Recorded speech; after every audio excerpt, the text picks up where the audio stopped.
We'll hear argument next in Case 14-510, Menominee Indian Tribe of Wisconsin versus the United States. Mr. Stromer. Mr. Chief Justice, may it please the Court. The facts in this case are very complex, but the legal question that is presented to you today is relatively straightforward to state. And the legal question is whether or not an individual or an entity that reasonably relies on class action tolling can, if tolling is found to be ineffective at a later date, then rely on the same facts to argue that equitable tolling under Holland should apply. In the Irwin case, this Court specifically cross-referenced American Pipe as an example of a defective pleading that could satisfy equitable tolling, American Pipe obviously being a class action tolling rule. We read that cross-reference as a suggestion that under the right circumstances, if somebody reasonably relies on class action tolling facts that ultimately prove to be ineffective, that that individual has the ability to ask the Court to find that equitable tolling should apply. If there is such a case, the facts of this case really should satisfy this test. The test is set forth in the Holland case. Due diligence and extraordinary circumstances are the two prongs that have to be satisfied. Both of them are well satisfied in this case. First, the Menominee Tribe relied on a pre-existing class action which dealt with almost identical substantive claims against the United States. Are you talking about the Rama? Yes, correct, Justice Ginsburg. And that was a decision, unpublished decision by a district court. It never went any further.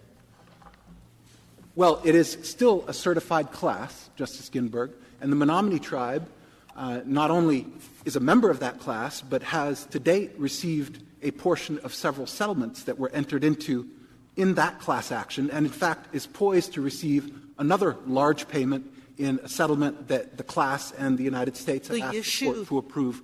The issue that that case settled or addressed was whether exhaustion was required at all. Minimal research would have shown that every other court at that time who had addressed the issue had required exhaustion. Now, we'll go later to exhaustion when. That's a separate question. So how could you reasonably rely on a lower court decision that hasn't gone through the crucible of appellate review without having done any research on whether its premises were subject to dispute, reasonable dispute, and rely on that? Well, Justice Sotomayor, I have a couple of answers to your question. First of all, the United States did not challenge the certification of the class in the Rama case. Not when it was originally certified, based on the claims that were then in the case, miscalculation claims, nor later on when additional claims. They raised the argument just lost. They raised the argument that the exhaustion requirement didn't meet the commonality prong of class certification. So they did make an argument against it.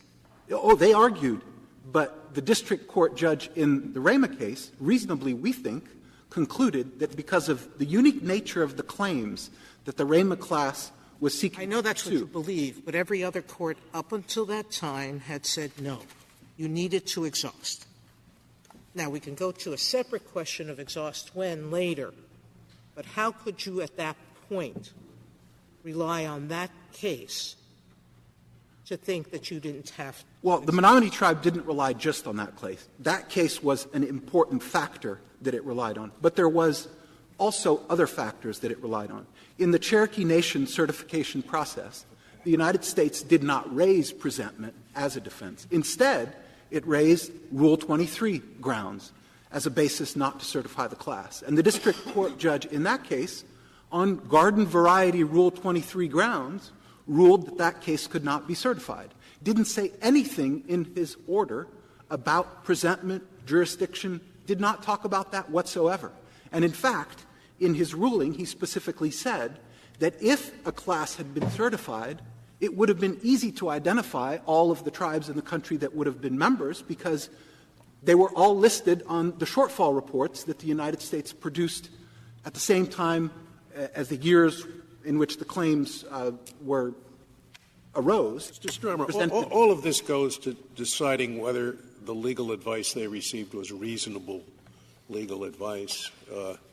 I find that quite irrelevant. Do you have a single case in which legal advice has qualified for equitable tolling? No, Your Honor. We can't cite a single case for that. So you're really arguing a remarkable proposition that if you get bad legal advice, that justifies equitable tolling. Well, you mentioned extraordinary circumstances, but our cases refer to extraordinary circumstances that stood in the way and prevented timely filing. I would not qualify erroneous legal advice as preventing timely filing. I don't care how reasonable it was. It didn't prevent it. Well, Your Honor, in the context of class action tolling, there is always a legal judgment call made about whether or not class action tolling applies. And if equitable tolling is not available as a fallback, if in fact that judgment was not made correctly and discovered many years later, then the whole premise of class action tolling, I think, is undercut, because any member of a class, for example, in the Cherokee Nation case, where the district court judge said absolutely nothing about presentment, nothing about jurisdiction, the government didn't raise that defense, focused only on Rule 23 issues, in any case in which a district court judge declines to certify a class, if equitable tolling isn't available as a fallback, then the most prudent you want us would be to limit our principle. Erroneous legal advice justifies erroneous equitable tolling only in class action cases? No, I would frame it slightly differently, Your Honor. I would say that when a party reasonably relies on class action tolling that at a later date is found to be ineffective. But you're limiting it to class actions. You don't want to. Why should it be limited to class actions? The party still has to show if erroneous legal advice justifies equitable tolling, why should it be limited to class actions? Well, the Holland test still has to be satisfied, Your Honor. Have to show due diligence, right. Have to show extraordinary circumstances. So we're not eliminating prevent the those tiling, prongs at right. all. But if legal advice prevents timely filing in class action situations, I don't know why bad legal advice doesn't prevent timely filing in every other situation as well. I just don't. It's sort of a weird rule just for class actions.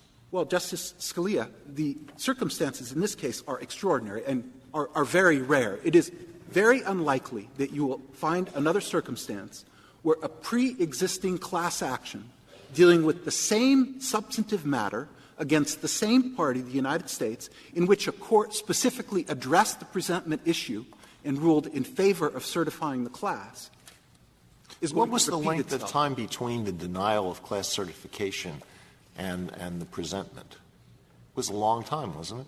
The total amount was 707 days, Your Honor.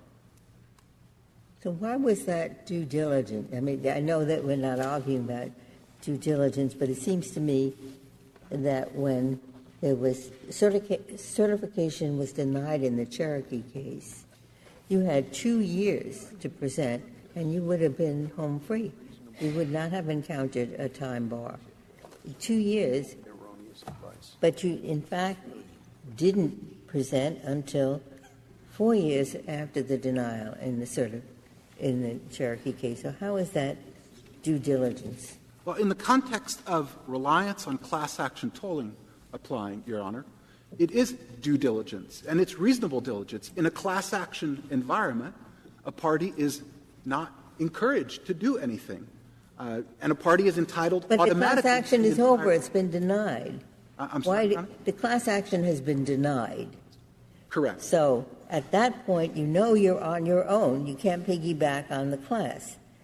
You know you're on your own, and yet you let 2 years go by. I don't understand that. Well, Your Honor, under class action tolling rules, you're entitled to the entire period that the class action certification was pending. That's 720 days. You're automatically allowed. allowed. Quite true. There's a circuit split which hasn't been addressed anywhere in the briefing. Some of the circuits do it the way you say. They stop the clock and restart the clock at the end of the tolled period. In those circuits, you would win. You could wait the entire 6 years plus however long the other case was pending. But another series of circuits look to diligence throughout the period. And so you'd be asking us to make an assumption about or make a decision about which tolling applies. You are taking a risk no matter what you did. There's certainly in any class action environment a risk in relying on class action tolling, particularly as the facts of this case demonstrate if ultimately reliance is found ineffective Justice because Scalia's class question. action tolling. I'm sorry. All of these decisions, were they made with the advice of a lawyer? I mean, I have a sense that the tribe was concerned about its resources and that they were just getting together and talking about this and deciding we're not going to win under the law, so we're not going to file. And it was only when Cherokee Nation was decided by this court that they realized they had a viable claim. So, but answer my question. Was there legal advice sought? They relied on legal advice provided by class counsel, who communicated with all putative class members and made it clear that the tolling period would apply during the pendency of the certification. And they also made — If we disagree if we think that was unreasonable, what your reading of what class counsel said, what would happen? Well, we still think the backdrop against which the tribe was making the decision, which is as a member of a class that had been certified where presentment had not been found to be an obstacle because of the unique nature of the claims at issue in the case, should be an important factor that this Court will factor into whether or not equitable tolling should apply. But it had not been found by a single district court, right? I mean, you're saying that that single district court should have had such power in the tribe's mind that they didn't do the presentment. And that seems an extraordinary thing. It's just a single district court. A single district court has no controlling authority over anyone or anything other than that particular decision.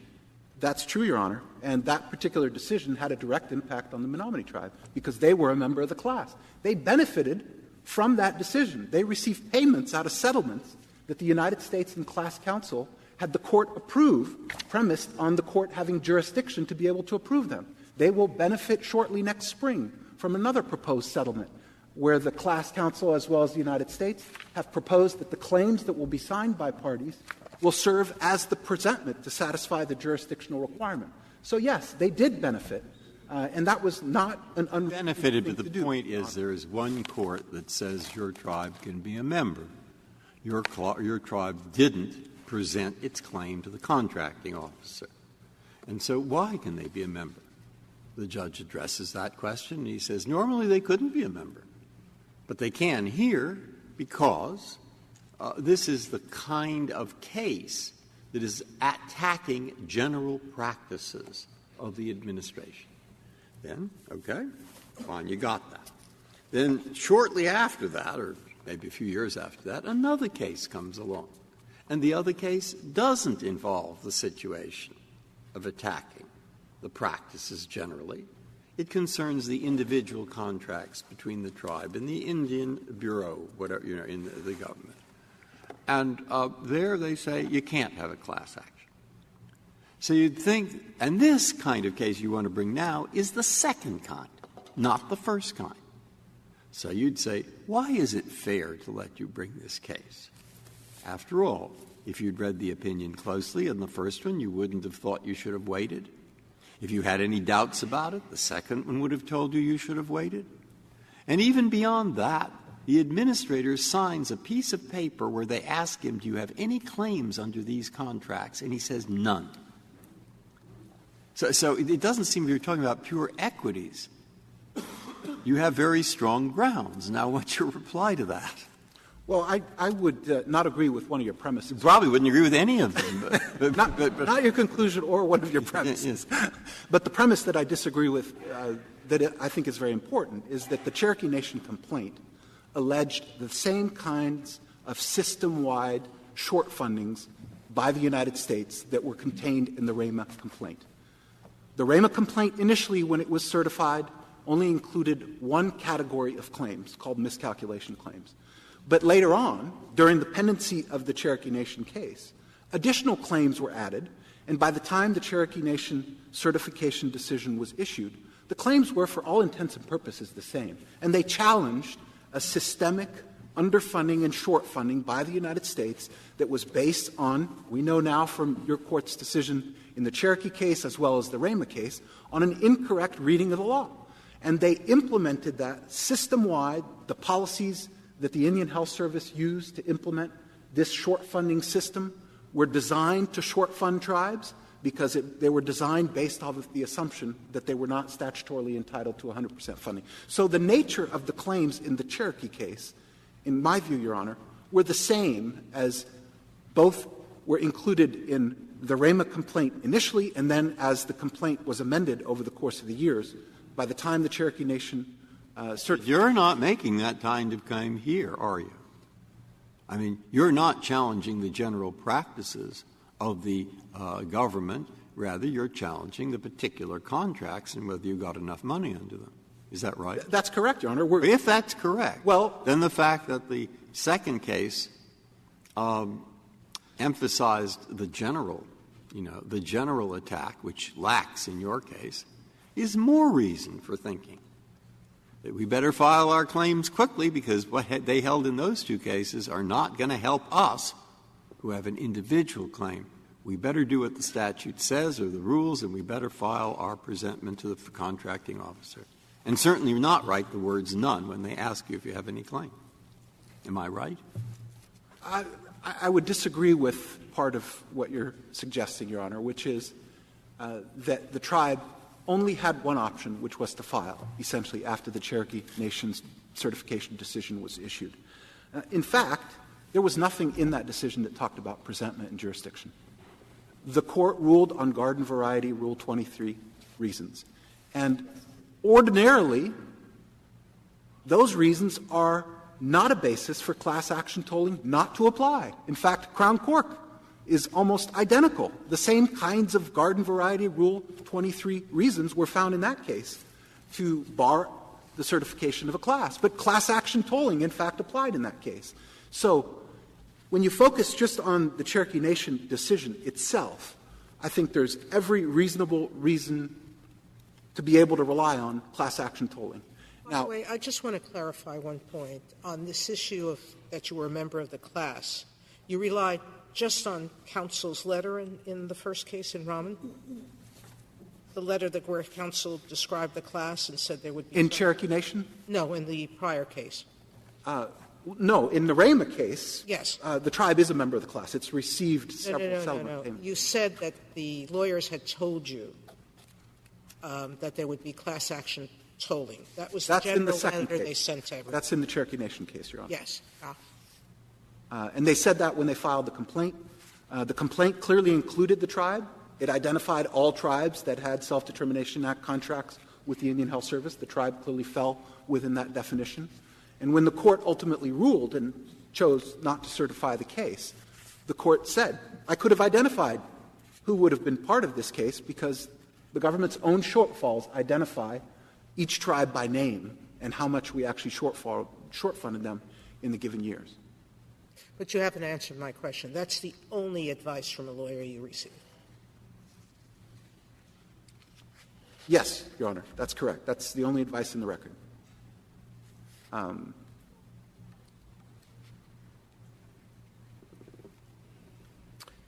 like to reserve the balance of my time. Thank you, counsel.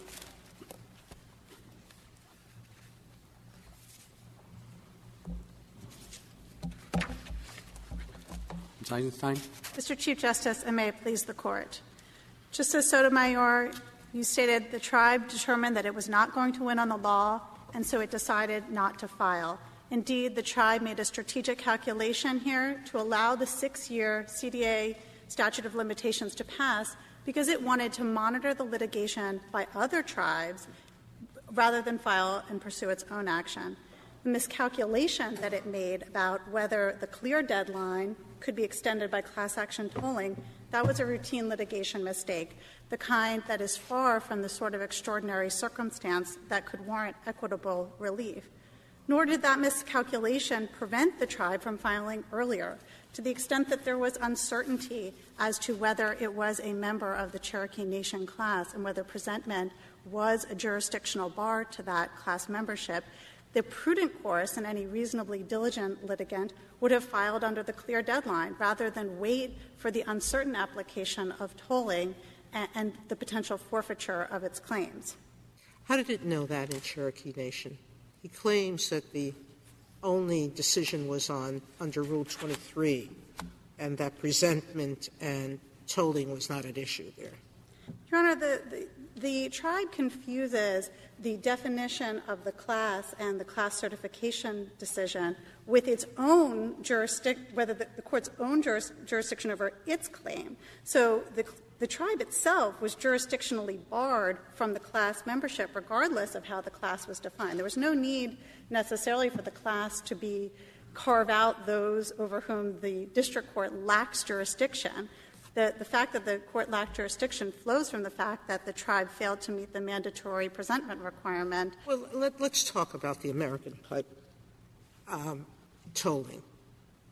It would seem to me, as has happened in a number of litigations, that at the time that the complaint is filed, it doesn't mean that every member of the class has to have exhausted. Because if that's what it means, then there can never be a class action. I agree, Your Honor, that they can present. So that issue is still open under the law, because it would seem to me, and I could be wrong, that if you still have time on the clock when the complaint is filed, that you can, before you receive any remedy under the class action suit, you can exhaust then and recover if you've done it during the period that the 6-year period plus tolling. That's what some courts have done. They've defined the class as people who have exhausted or who still have time to exhaust. That's correct, Your Honor, but if the tribe exhausted while it still had time during the pendency of the Cherokee Nation class action, we wouldn't be sitting here today. Secondly, if it exhausted, because let me just be clear that one of the problems with the class action, or a fundamental problem with the class action tolling argument, is the tribe is trying to toll the wrong deadline. Class action tolling doesn't apply to the time to file administrative prerequisites to suit.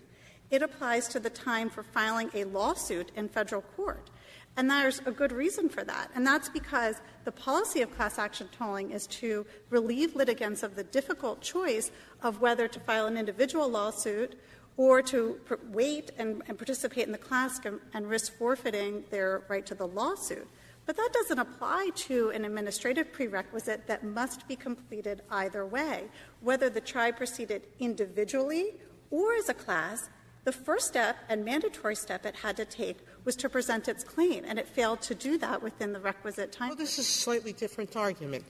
You're saying they can't get equitably tolled for exhaustion of the administrative process. Your Honor, I'm saying even if they could get tolled for filing a lawsuit. Yes, Your Honor, they can't get class action tolling for the time, the administrative period, because that's not what American Pipe refers to. It refers to the time for filing a lawsuit. And in any event, the class action rule under American Pipe made clear that it only applies to asserted class members who would have been parties to the suit had it been permitted to continue as a class action. And the tribe fails there, too, because it was jurisdictionally barred at the time the class decision was pending from participating in the suit. So even if Cherokee Nation had been certified during the pendency of the class certification determination, the tribe was barred. But importantly, the Cherokee Nation class was not granted. It was denied, and it was denied, as Justice Ginsburg pointed out, 2 years before the CDA deadline would expire for the first claim, and the tribe waited more than 4 years after class denial to present its claim.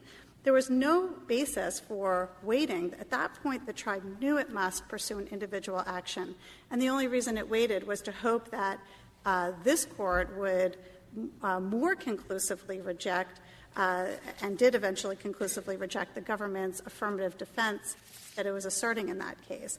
But the idea that a tribe or any litigant who could have acted earlier chooses to delay for strategic reasons and then could get tolling when it finds out that it miscalculated the deadline would be unprecedented. And in fact, the fact that equitable tolling is foreclosed follows directly from this Court's cases. It's simply a common litigation problem that this Court has addressed time and again, where a litigant believes the deadline is longer than it is, believes their claim accrued later than it did, believes that tolling applies, and in fact it didn't. That was the case in Lawrence. That was the case in Pace. That was the case in Irwin.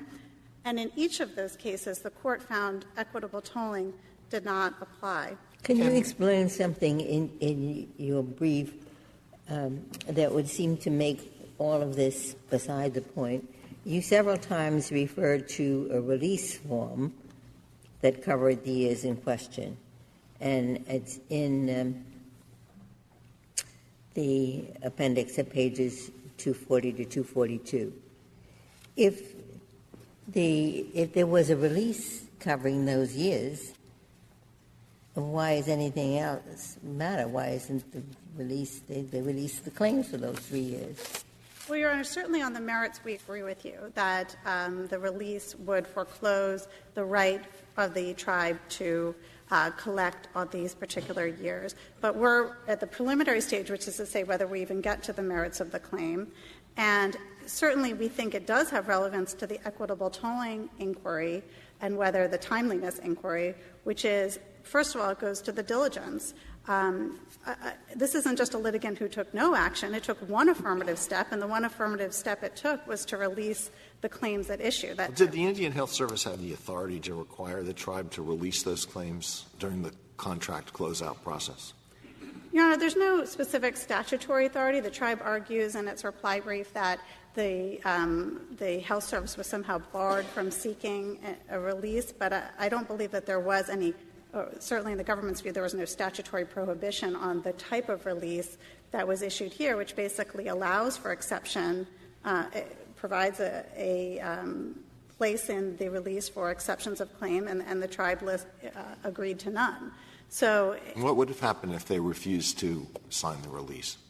Well, the declaration of the contracting officer that's in the record speaks to that point, which said that there would be no adverse consequences to a tribe that refused to sign the release or that signed the release with exceptions. It was an administrative process for the agency to be able to close out the contract after a requisite contracting period. But it's certainly significant as to what the tribe was thinking in its diligence as to the pursuit of its claims, which is the concern of equitable tolling. So it turned out there were consequences after all. Well, there weren't consequences in terms of its ability to contract with IHS or the terms on which it could contract with IHS going forward. I think that there are consequences in equity when a party releases a claim affirmatively, whether or not that was something that was required of it. It voluntarily signed that release. But ultimately, even without the release, the tribe took no action to pursue its claim during the statutory period. And counsel for the tribe suggests that we should equate the rules for class action tolling and equitable tolling. But equity operates under different rules, and the diligence requirement is paramount among them. Equitable tolling requires the party to demonstrate diligence throughout the entire period it seeks tolled, and it requires that the impediment to suit actually prevent the timely filing. Neither of those standards are met. Are there any circumstances in which reliance on legal advice could constitute the extraordinary circumstance required for equitable tolling? Your Honor, I think this Court has never recognized as such. In Holland, that it was the very unusual circumstance where it was mistakes by counsel, but mistakes that really amounted to an abandonment by counsel. It was certainly not advice of counsel. So that it's settled in all 13 circuits. They've all ruled one way. You don't think it's reasonable to give advice based on that ruling, that might be an exceptional circumstance? Well, Your Honor, I think in your hypothetical, it would be the reliance on the binding circuit precedent, not the reliance on counsel's advice per se, especially if counsel's advice was poorly rendered. But in the case, if you're asking if there was a situation where binding precedent afforded more time to a litigant, but yet later it was determined that less time was available, that maybe a circumstance that could qualify for tolling, but only where other factors are met. And, for example, so how about it's not 13, it's 12, but you're in a circuit that wasn't ruled? You mean that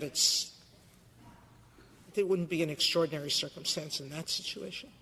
Well, Your Honor, that was the case in Pace, for example, where the litigant in that case claimed that he was relying on then binding an existing Third Circuit precedent and believing that his time for filing a federal habeas action was tolled. That's one circuit. I'm talking about the vast majority. Right. 12 out of 13. And even in those cases, like in Duncan, this Court overturned a large number of circuits in terms of the tolling standard. And the lower courts did examine whether that could be an extraordinary circumstance. But it wasn't enough to necessarily get tolling where the litigant failed to otherwise exercise diligence in the pursuit of the original claim. And here that would be that fair answer. Yes, exactly. As this Court has, and the questions have already suggested, the tribe's reliance on class action tolling in this case was not reasonable. But even if it had some belief that the deadline for filing its administrative claim could be extended, it was incumbent upon it under the diligence standard for Holland, the diligence prong of Holland, to file within the clear deadline. After 2001, the tribe knew that it had to proceed individually. And the reason it waited, in the words of the Waka Declaration, was that it wanted certainty over the substantive claim. And what it amounts to, what this case essentially amounts to, is a tribe's determination that it was not worth the effort to pursue a claim until after this Court's decision in Cherokee Nation. Was the government harmed in any way by the lack of presentment? Well, Your Honor, in some respects it remains to be seen, but I believe that prejudice may result from the failure to present in a timely fashion. First of all, putting aside the notice requirement, this is a very records-intensive inquiry. And in Petitioner's brief, they suggest that this was just a matter of records that are already stored in the government's possession. But many of the inquiry of what actually the contract support costs would be required is a detailed and complex determination. And in fact, the experience in RAMA highlights this, where the settlement negotiations have gone on for 3 years trying to determine what the actual damages are through good faith negotiations. And so, yes, I would believe that the government may suffer prejudice as a result of now, nearly 20 years later, having to determine actual contract support costs if this were to go back on the merits. The D.C. Circuit said this is presentment, this is just paperwork, easy to do. But the tribe couldn't, if they had presented to the contracting officer, they just couldn't leave it at that. They would have to take an administrative appeal within 90 days, or they'd have to appeal to the Federal Circuit within a year. So more was at stake for this tribe than simply filing a piece of paper. Your Honor, there's no doubt that perhaps the D.C. Circuit's envelope and a stamp may have been a bit of hyperbole. But that said, what the tribe's argument that it was the subsequent deadlines that would have led it to delay is really an astounding proposition, which is that their basis for tolling is the existence of statutes of limitation.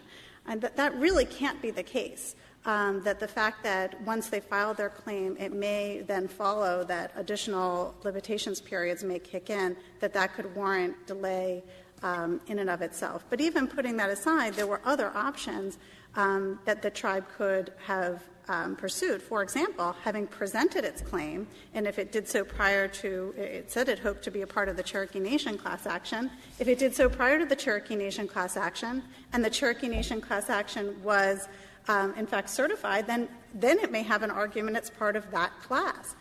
To the extent to which the Cherokee Nation class was denied, then the only then the presentment requirement was the necessary step to moving forward to presenting its claim individually at the Board of Contract Appeals level or at the judicial level.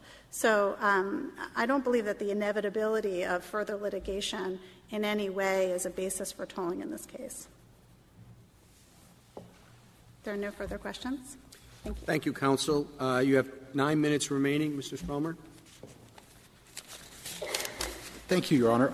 I'll start with a few comments on the last point that counsel made. The stamp in an envelope quote is more than hyperbole. It's just flat wrong. There's cost incurred by the tribe to calculate the amount of claims. There's cost in pulling together the letter that then goes into the envelope that is the claim itself. But more than that, and your question alluded to this, Justice Ginsburg, once the claim is filed, and the government undoubtedly, as it did during this period of time with all of the claims that were filed, they would have denied the claim. That triggers another statute of limitations, either 90 days to appeal in the Civilian Board of Contract Appeals or 1 year to appeal in federal district court. And that deadline had been found by courts to be jurisdictional. So, in fact, what we're talking about here is a conundrum, because the 6-year statute of limitations of the Contract Disputes Act had not been found to be jurisdictional. It was later on found to be jurisdictional as a result of the presentment requirement. But the second statute of limitations that would have been triggered would in fact have been jurisdictional, and the tribe would have had no option but to litigate. And if we place these facts on top of what happened in Cherokee Nation, it perfectly illustrates the conundrum. 707 days it took for the certification process in that case. If the tribe had filed at the beginning of that process and received a rejection of its claim during the first 150 days, let's give the government, ample time to respond, then it would have triggered a statute of limitations that was jurisdictional, that the tribe would have had to have acted on in order to make sure that its claim was in fact going to still be alive. And that would have happened before the end of the 707 days. So it's more than a stamp in an envelope. It really is a jurisdictional conundrum that the tribe was aware of and concerned about, that partially factored into the tribe's decision not to file claims. There are so many people who don't have resources to pursue a litigation. How do we differentiate you from those millions of people with lack of resources who choose not to pursue claims either because they think, at least up till then, they're going to lose, because that's the state of the law, or for whatever other reason they're waiting? How do we articulate an equitable tolling principle that won't open a floodgate to making a statute of limitations basically a nullity? Well, the primary basis, Your Honor, for the tribe's position that equitable tolling should apply is its reasonable reliance on class action tolling. The other factors, such as the cost of litigation, such as the United States' fiduciary responsibility and trust responsibility. If it was reasonable, why didn't you litigate that? There was no. Why didn't you take the order of the court below and appeal that order? Well, there were two cases. Both the Federal Circuit and the D.C. Circuit ruled just about the same time on that issue, and both concluded the same, that class action tolling was not available because of the presentment requirement. Did you seek cert on that question? The Arctic Slope, the other case, so there was no split in the circuits, and the Arctic Slope case did, in fact, petition this Court, and this Court didn't take the case. So the Menominee Tribe chose not to throw bad money after a bad result, which was guaranteed, by preparing a petition cert, which this Court had already denied in the Arctic Slope Native When there was case. no split, but you had a split. There was no split. No, Your Honor. When your decision came up. No, our decision on that issue, there were 2 rounds of litigation at the Court of Appeals level. In the first round, both the Federal Circuit and the D.C. Circuit held that class action tolling was not available, and they both remanded back to the trial courts to determine whether or not equitable tolling applied. And that first decision was appealed by Arctic Slope Native Association, or petitioned this Court to take that case, and it was not taken. And Menominee did not take those steps by filing a petition. I also want to address the prejudice issue. If there's anything in the government's briefs that strikes me as hyperbole, it's that they were prejudiced. They have been settling hundreds of these claims around the country. These claims are very straightforward. The contract, the methodology that's used to calculate the entitlement for contract support costs are well established in policy. We know the government produced shortfall reports contemporaneous with the years in which these claims accrued, in which they told Congress for each tribe how much they short-funded them. So that the government would tell you that they're prejudiced because they would have to go back and look at the contract and look at the policy in place at the time to calculate the amount due is just not credible in my view. I rest our case, Your Honor. Thank you, counsel. The case is submitted.